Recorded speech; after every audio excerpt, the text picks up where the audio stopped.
Hola a todos, bienvenidos a Paredro, el podcast sobre libros, literatura y autores realizado conjuntamente entre la Universidad de los Andes, la revista 070 y la Fundación Gratitud de Fonseca, fundación que dirijo. Mi nombre es Camilo Hoyos, hoy les hablamos desde el marco del Hey Festival, pero más allá desde el marco del Hey, desde la casa de uno de los actores más importantes en la cultura costeña y caribe, cuya voz se nos ha quedado metido desde tiempos inmemoriales en la conciencia y cuyas narrativas y columnas sobre el lenguaje y demás son tan queridas por todos los lectores que nos interesa la lengua y la viveza del lenguaje. Me refiero a Juan Gosaín. Juan, bienvenido a Paredro y gracias por tu tiempo.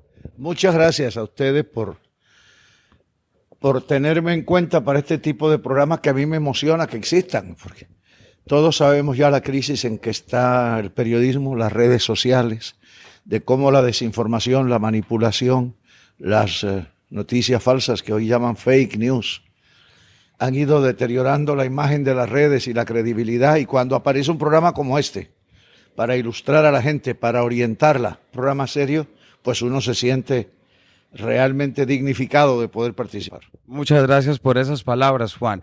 Estamos hoy para hablar sobre una novela que acaba de ser reeditada por Planeta, una novela que toca los cimientos de la cultura contemporánea, nuestras creencias también sobre lo que es la facilidad y sobre todo echa luz sobre un pasado en el que no podemos olvidar en ningún momento. Me refiero a La mala hierba, una novela publicada en 1981, en principio 1978 es la fecha original, y que habla sobre lo que es el auge, lo que podríamos llamar la bonanza marimbera, pero esa es solamente la espuma que queda luego que cae la ola, porque lo que vamos a ver y lo que Juan quiero que nos cuentes es cómo se empezó a tejer toda esa cultura del narcotráfico a partir de la marihuana, y lo que más me interesa y también para nuestros oyentes es, bueno, ¿qué de ahí que tú te encontraste entonces sigue latente en nuestra cultura?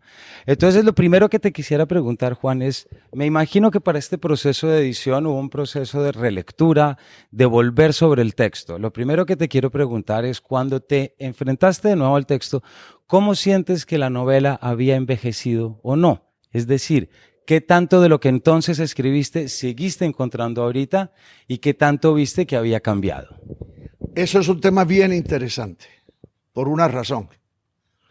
Esta novela, como acaba de decirlo usted, es sobre lo que se conoció como la bonanza marimbera o el boom de la marihuana de los años 70 y 80 en Colombia, comienzos de los 80.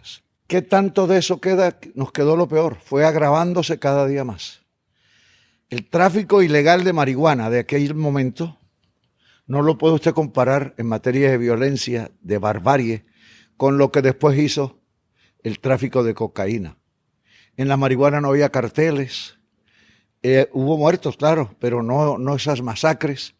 Es decir, lejos de mejorar, el país fue empeorando, y hasta el día de hoy no hemos podido aprender la lección de ese fenómeno. La verdad es que esa novela tiene una historia muy curiosa. En el momento en que yo comienzo a investigar ese tema, yo era periodista, cronista y jefe de redacción de El Heraldo de Barranquilla. Yo lo que quería era escribir una serie de crónicas sobre todo ese fenómeno. Las gentes de La Guajira y de las zonas aledañas que estaban traficando drogas de marihuana. Quería escribir unas crónicas y cuando me pongo a investigar dije, no, esto es una novela. Eran tantos los hechos insólitos, extravagantes, excéntricos. Es que el Caribe es tan imaginativo que hasta para eso le sobró imaginación. Entonces decidí escribir la novela. Esa es la historia de La mala hierba, sí. La novela narra, vamos a ir yendo lentamente, pero narra el auge del cacique Miranda como uno de los grandes emprendedores, podríamos llamar, más allá que traficantes, en un sentido en que moviliza una cantidad de procesos y de personas. Quisiera preguntarte, Juan, hay algo que es, también por la forma como está escrita la novela y la parte narrativa, es esa fuerza destructora que va muy lentamente y empieza a tumbar postes, digámoslo así, que es algo que, si recuerdas, una novela que yo recuerdo con mucho cariño, que es Cartas Cruzadas de Darío Jaramillo, que es la llegada dentro de la pareja romántica el auge y de repente la irrupción del narcotráfico. Quisiera que nos contaras, tú siendo un Caribe, es decir, ¿cómo fue esa llegada, ese auge dentro de lo que es la sociedad del Caribe de entonces y de qué manera, digamos, que se empezó a reflejar eso en la conducta?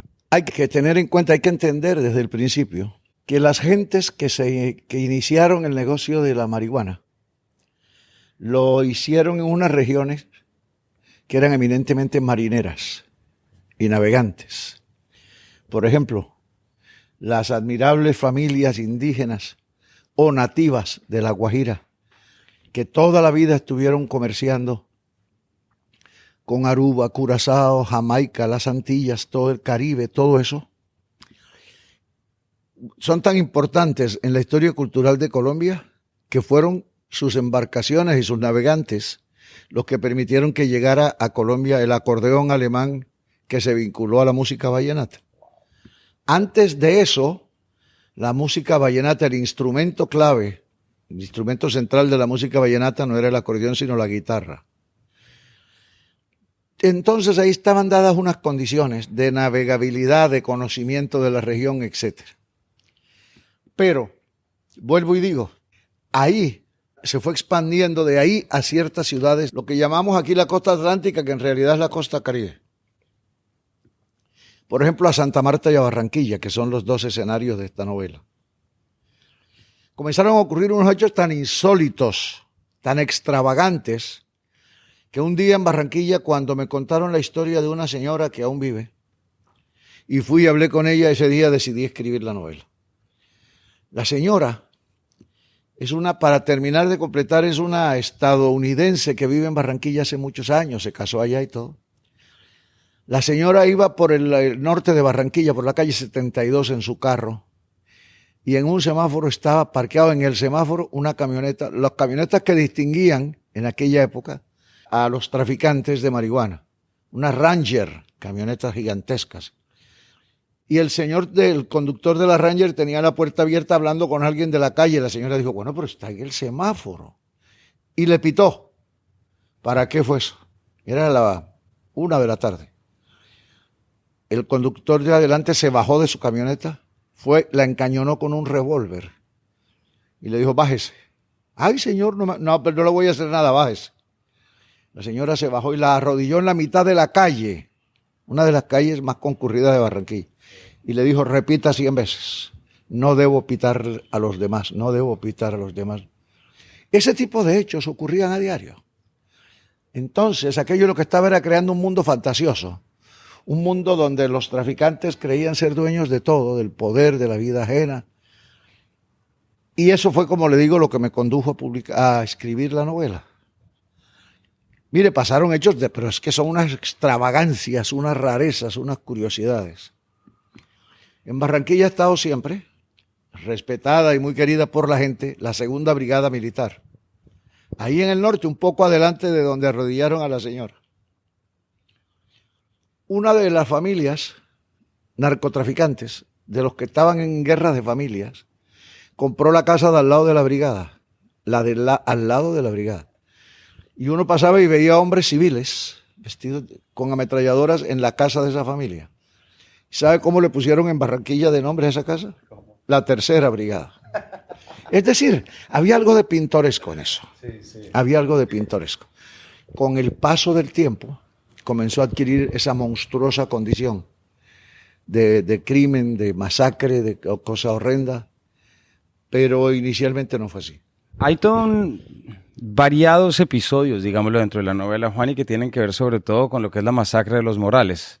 Sí. Todo ese punto. Pero eso te quiero... Son las dos familias a las que me refiero, las cosas del cacique Miranda y los Morales, a las que me refiero cuando le digo que había ahí una guerra entre dos familias. Pero antes de preguntarte sobre la violencia y la manera como tu novela entiende la violencia, porque yo creo que se retrata desde ese momento una nueva manera de entenderla, y hay un efecto narrativo a propósito por su formato, que en la contratapa lo llaman thriller al estilo de Cara Cortada, pero es esa manera como llevas el juego.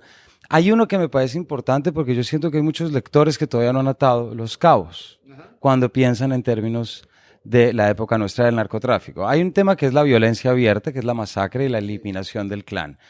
Pero hay otro que es un parrafito que quiero leer y que tiene que ver con esto que dices de no le debes pitar a nadie. Ajá. Y me refiero a esto. Estamos hablando del momento en el que el cacique ya envió a su hijo a estudiar a Harvard.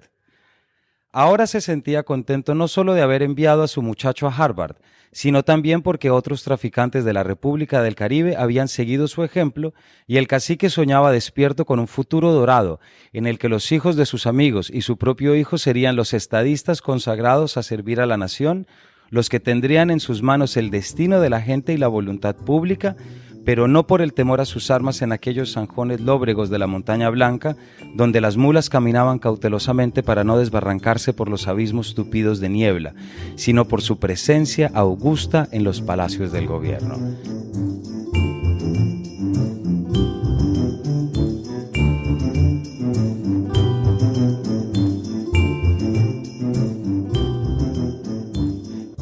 Ahí hay humor, ahí hay de todo. Pero es esa descomposición de un paisaje moral, que es lo que quiero que nos cuentes. Y de un paisaje moral y de un paisaje ético. Y físico, como la Montaña Blanca. Ah, bueno, sí, señor, también. ¿Sabe que ese párrafo, ahora que me lo recuerda, al releerlo, me está impresionando porque me parece que ese párrafo demuestra que yo tengo virtudes adivinatorias? Eso fue lo que pasó después. Después de esto, después de publicada esta novela, viene el monstruoso fenómeno de la cocaína, el tráfico de cocaína, y no terminaron de parlamentarios muchos de ellos, y no había varios de ellos en gobernaciones y alcaldías. Se fija que el sueño del cacique Miranda, de limpiar su nombre como traficante y ver a su hijo en los palacios dorados, todo eso que dice ahí se cumplió. Entonces, vea, soy profeta, algo tengo de profeta. Hablando en serio, eso fue lo que sucedió a partir de ahí. Hasta ese momento no había sucedido. Si lo ve bien, ese párrafo indica que el cacique estaba soñando con que algún día pasaría eso, y terminó pasando. Lo que a mí me sigue preocupando 30 años después o 40 años después, 40, es que el país no aprendió la lección. No sacamos de allí ningún aprendizaje. No sacamos de ahí ninguna lección. Y todavía hoy seguimos en eso. Y yo me hago una pregunta. Ahora que la reedición de mi novela en estos días ha puesto el tema otra vez en el tintero de la actualidad, yo me hago esta pregunta. La gente, algunos, sobre todo algunos colegas periodistas de opinión, columnas, sostienen que la única manera de evitar esto, la debacle, la barbarie, el crimen, el horror, es la legalización. Pero entonces yo les hago una pregunta a ellos. Muy bien, se legaliza, perfecto. ¿Y cómo manejamos a partir de ahí el problema médico de la drogadicción? Cuando la drogadicción sea un fenómeno colectivo, por ejemplo. ¿Resolvemos uno y creamos otro? Las soluciones sociales no son así de fáciles, ni son así de apresuradas. Eso. Hay que buscarle, desde hace años había que haberle buscado una solución a la situación del narcotráfico en la sociedad colombiana. Pero la solución no es con remedios fáciles. Y yo creo, Juan, mientras te escucho, que es esta idea que nos compartes, porque si hay algo que no está en tu novela, y yo creo que no está a propósito, es el consumo. Sí. Es decir, no era de tu interés, pero ese también es el efecto médico y social que siempre acompaña el auge. Así es, eso es lo que estoy diciendo. Tú resuelves el envenenamiento, por poner un ejemplo hipotético. El médico lo curó del envenenamiento, pero ¿y qué hace con el veneno? A partir de ahí, ese es el problema del narcotráfico. Lo increíble es que el Estado colombiano, la autoridad, la propia sociedad colombiana con su tolerancia, admitió que eso ocurriera a lo largo de tantos años, hasta hoy. Y ninguno de las instituciones sociales, ni el Estado, es decir, ni el gobierno, ni la policía, ni el ejército, ni la propia sociedad, la gente, Nunca hicieron nada contra eso.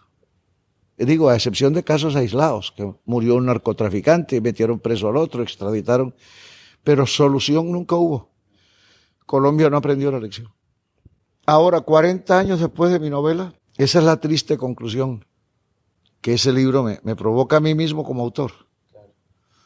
Yo pues, podría decir que me siento liberado, porque lo advertí, ahí está el libro. Pero no creo que todos los colombianos somos responsables. Que eso es lo que yo creo que es uno de los elementos tan importantes y que sí me parece un gran triunfo de Planeta y de todo el equipo en volverlo a traer, porque estos son los elementos que siempre hemos tenido a disposición para poder alertarnos y crear conciencia sobre. Hay algo, por ejemplo, frente a esto que también te quería preguntar. Yo recuerdo, no la vi completa, pero me acuerdo la serie de Escobar que causó tanto impacto, ¿cierto? El patrón del mal. Y había algo impresionante de los primeros capítulos y es el poder de seducción que implica el negocio, es decir, la cultura fácil, el dinero fácil y que se te traslada el dinero fácil de esto a la cultura del mínimo esfuerzo y es yo puedo sobornar, yo puedo hacer los atajos que hago desde el marco ilegal, son los mismos que luego termino aplicando en mi vida cotidiana, cívica y normal. Quería preguntarte si nos cuentas un poco también de eso. Pero claro, es que el narcotráfico como organización criminal en Colombia, cuando surgieron los carteles, cuando aparecen esos traficantes monstruosos, el narcotráfico lo que demostró, el fenómeno del narcotráfico, lo que demostró es que los principios morales de nuestra sociedad eran muy frágiles. A mí me contaron un día que en algunas regiones del país, en las partes montañosas, en el siglo XIX, 1890, había un proverbio familiar hogareño. Las abuelas les decían a los nietos pequeños, mijito, no se te olvide que en la vida hay que tener dinero. Ojalá trabajando, pero si no es trabajando, en la vida hay que tener dinero. Con ese tipo de aprendizaje, de lecciones, con ese tipo de filosofías, el país no tenía principios morales sólidos. Las bases morales, éticas de la sociedad colombiana estaban, como usted lo acaba de resumir, estaban al vaivén de si puedo enriquecerme, si puedo tener un carro nuevo, si puedo hacer un negocio fácil, si puedo sobornar a un funcionario, o también, porque era si como funcionario me puedo dejar sobornar. Eso es, todas las bases sólidas se derrumbaron. Las bases más sólidas que tiene una sociedad, que son las bases morales, los principios. Eso se derrumbó. Lo derrumbó el dinero fácil. Pero una cosa bien curiosa que uno pudo haber aprendido, que uno pudo ver a través de los carteles esos, es que no solo era el dinero, también era el poder. Poder político, el poder económico, el poder de las armas. Los grandes capos del narcotráfico no solo se querían ser muy ricos, querían ser poderosos. Querían dominar el barrio, la ciudad, después el país entero. Es decir, fue un derrumbe colectivo, un derrumbe de todo. No estábamos preparados y no hubo nadie que orientara a la sociedad, nadie que encabezara la reconstrucción de eso, la rectificación de todo eso, ¿no? Hasta hoy. Ahí quería preguntarte, Juan, volviendo a la novela, es decir, la novela como producto. El nivel de detalle al que tú llegas es asombroso. Es decir, ahí estamos hablando del auge de un, llamémoslo emprendedor marimbero, que es el cacique Miranda, es decir, quien se propone hacer. El negocio más y del negocio menos rentable del narcotráfico, que era la marihuana. Después vino el auge de la cocaína y de las anfetaminas y de eso sí. Pero tú acompañas esta trama con todo lo que empieza a pasar a nivel gubernamental, es decir, cuáles son las decisiones que toma Estados Unidos respecto a los dólares que están entrando, los intermediarios que empiezan a generar unos ingresos en la sociedad caribe para poder meter los dólares allá, procesos de prensado de la marihuana, incluso te metas a decir con consejos de cómo pisarla, cuánto pisarla. Digo, que un personaje le dice al otro, no, se pisa así para que quede bien embalada. Todo lo que implica el tráfico marítimo, como tú arrancaste diciendo, lo que implica una lancha con no sé cuántas toneladas en alta mar y esperando, en fin. Hay una parte emocional, digamos, de lo que implica el derrumbe, pero hay otra que es técnica, es decir, ¿qué pasó históricamente? ¿Cómo fue esa investigación? Sí. Me alegra mucho que lo haya usted notado y que me lo haga, me lo repita, porque de verdad que duré como 3 o 4 años investigando eso. Le metí toda la cantidad de trabajo que usted quiera. Incluso conseguí personas que estaban o habían estado en lo más humilde de ese tráfico, que el prensador, el empacador. Mire, llegué a conocer historias tan asombrosas, tan insólitas, que tuve que ir a varias partes. Yo vivía en Bogotá cuando escribí la novela, porque yo, cuando terminé la investigación de la novela, me fui a trabajar a Bogotá. Me fui a trabajar primero en Cromos como jefe de redacción, después en la radio, Caracol, RCN, etc. Allá escribí la novela. La investigué aquí. Bueno, llegué a averiguar unas cosas que casi que me negué a creerlas. El auge fue tan grande que las lanchitas que llevaban marihuana, de aquí al mar abierto, diga usted al Caribe, límites por Aruba, Curazao, Bonaire, Jamaica, Caribe hasta francés, ¿cómo se llama esto? Martinica, Guadalupe. Las lanchas salían de por aquí, del Caribe, a unas velocidades. Los marineros, los que capitaneaban la lancha que iba solito, tenían prohibido, por parte de los traficantes, tenían prohibido comer, llevaban agua, porque no va a perder tiempo comiendo, tiene que llegar lo más rápido posible. Volaban. Cuando llegaban allá, ¿sabe lo que hacían? Llevaban la marihuana empacada en bolsas impermeables, plástico, las tiraban al mar y se venían. Los que las recogían, casi todos norteamericanos, gringos, estadounidenses, cuando las tiraban se devolvían en el acto y en la mitad del camino vendían la lancha para que no la detuvieran aquí al llegar, para que no le dijeran, ¿de dónde viene usted con esa lancha? Vendían la lancha, en algunos casos no encontraban a quién vendérselas y las dejaron abandonadas en una playa. Alguien se encontró una lancha un día, que es de las cosas más absurdas como hallazgo, encontró una lancha abandonada. Es decir, esas historias cambiaron la cultura de una sociedad, totalmente. Te voy a hacer una pregunta, Juan, a ver si la pregunta me sale bien, porque no sé si es una pregunta. Tú eres un lector garciamarquiano por excelencia, ¿cierto? Es decir, conoces muy bien y ese espíritu, y esa, no voy a decir realismo mágico para no volver a tener, sino esa manera de entender la realidad. Además, detesto la expresión, he escrito mucho contra eso, contra el realismo mágico. Me parece que no es, pero sí es una forma de entender la realidad que tiene.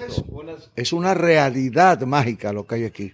El realismo es una suplantación poética de la realidad, como el surrealismo. No, aquí no hubo ninguna suplantación poética. Aquí la gente cree que esas cosas pasan y pasaron. Dígale a alguien en el Caribe que Remedios la Bella no voló al cielo entre el viento de las 4 de la tarde para que vea lo que le dice. Claro que sí. Pero por Dios, ¿cómo se le ocurre dudar de eso? Las cosas que aquí pasan, la realidad mágica de aquí, bueno, me encanta que ya haya alguien, uno más, que diga que no es realismo mágico, es realidad mágica. Esa realidad mágica no sale en ningún momento de tu novela, por lo inverosímil y por lo absolutamente traído de los cabellos, ¿no? No era necesario apelar a eso. Los solos hechos de la vida real que yo investigué, confirmé, verifiqué, ya eran insólitos, ya eran increíbles, ya eran extravagantes lo suficiente como para no tener que meterle nada. Además no me hubiera cabido. En una novela de 40.000 páginas, eso no. No, ahí no hay nada. Ahí lo que está de Caribe es el mundo de la marihuana, del tráfico de marihuana. Porque, como usted dijo muy bien, no hay nada de consumo, esas cosas no. Se trataba era de eso. Pero hasta ese horrible negocio, hasta ese horrendo crimen del tráfico de narcóticos, fue permeado, fue influenciado por la imaginación caribe. No les digo que dejaban una lancha abandonada en una playa. No les digo que duraban 2 días sin comer o 3. Bueno, mire, las cosas más absurdas del mundo. Eso no necesitaba que usted le metiera imaginación, no mucha. Bastaba con averiguarlo bien. Juan, y ya para empezar a cerrar, hay otro tema que empezar a cerrar. Sí, porque siempre cuando... Mire, por último, ahí es donde empieza la entrevista. Te iba a preguntar otro tema, y es que uno tiene la impresión de que estos temas siguen siendo temas tabú para la sociedad colombiana. Es decir, no hay una constante presencia que permita, como tú decías, poder aprender y poder reflexionar en torno a lo pasado. Me quiero preguntar, ¿cómo fue la reacción de todos esos testigos a los que tú fuiste a preguntarles por esto? La primera vez, ¿cómo era que tú te interesaras en algo que estaba tan cotidiano, digámoslo así? Y luego, ¿cuál crees tú que va a ser o puede ser la reacción, o cuál te gustaría a ti que fuera la reacción de un lector contemporáneo, que es un poco lo que venimos trayendo, ¿no? Pero las novelas vuelven porque tienen que recordar cosas que dijeron, y esa es la idea de una reedición, con mucho respeto. Pero, ¿qué crees tú también que esta novela vuelve a traer en relación a, de pronto, eso que viviste entonces, también insólito y sobre todo, es que formaba parte de una realidad regional? Esa pregunta amerita varias respuestas. La primera, usted acaba de decir, en esta pregunta, acaba de decir, la gente se ofende cuando le recuerdan eso, se molesta, sí, porque por desgracia, y lo que le voy a decir no es una crítica, es una autocrítica. Empiezo por mi propia cabeza. Somos, además de tolerantes con el narcotráfico, con el delito, con la violencia, con el crimen, somos hipócritas. Nos ofendemos como si alguna vez hubiéramos hecho algo para evitarlo. Primero. Segundo, ¿sabe qué me interesa muchísimo de esa reedición? Un tema que para mí es capital. Que los jóvenes que hoy tienen 20, 35 años sepan cómo pasó eso de esa época. Sepan cómo se fue degradando ese mundo del narcotráfico hasta llegar a lo que después conocieron ellos y lo que han conocido ahora. Es decir, que entiendan los orígenes. Además, me interesa muchísimo, otro elemento que usted también mencionó, historia. Las novelas son buenas cuando permiten reconstruir una historia o una parte de la historia de un pueblo. Por mucho que nos duela, por muchísimo que nos afecte el alma, el narcotráfico forma parte de la vida colombiana, de la historia de los últimos años. Eso no se puede negar. Es bueno que lo vayan conociendo cómo fue y sobre todo cómo empezó. Esa es la razón principal de mi aprobación a la reedición de la novela ahora en este mes de enero. Pues creo que no puedo estar más de acuerdo contigo, Juan, porque el hecho de no haber vivido una época no significa que uno no pueda hablar sobre ella. Y hago referencia a un reciente comentario que le hicieron a un joven criticando a alguien en la calle, en la playa, perdón. El hecho de que no hayas vivido en la época no significa que no puedas criticar lo que estás diciendo, y las novelas, entre muchos otros soportes, es lo que nos permite tener un criterio sobre el pasado y entendernos más a nosotros mismos como cultura. Estamos totalmente de acuerdo. Ese argumento de que el que no estaba ahí no tiene por qué opinar ni enterarse de eso, bueno, no habría historia universal. No habría historia, no sabríamos quién descubrió América porque yo no estaba ahí. No, eso no tiene sentido. Eso no tiene sentido. La historia se construye es así, reedificándola.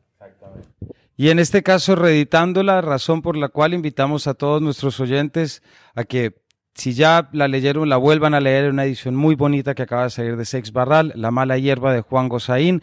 También hubo una serie sobre la que no alcanzamos a hablar en el 82, por allá también lo pude ver, entonces también es buen momento para volver y sobre todo invitar a esto último que nos dice Juan, y es las posibilidades de conocer la historia a través de la novela para entender y así tener criterio sobre lo que somos y sobre todo sobre lo que hemos sido. Juan, muchísimas gracias por tu tiempo. Al contrario, muchas gracias por una entrevista tan tan grata, tan reveladora y sobre todo tan profunda, en serio. Muchas gracias. A ti, Juan. Y a todos ustedes, nuestros oyentes, muchas gracias y nos vemos en la siguiente entrega de este Paredro.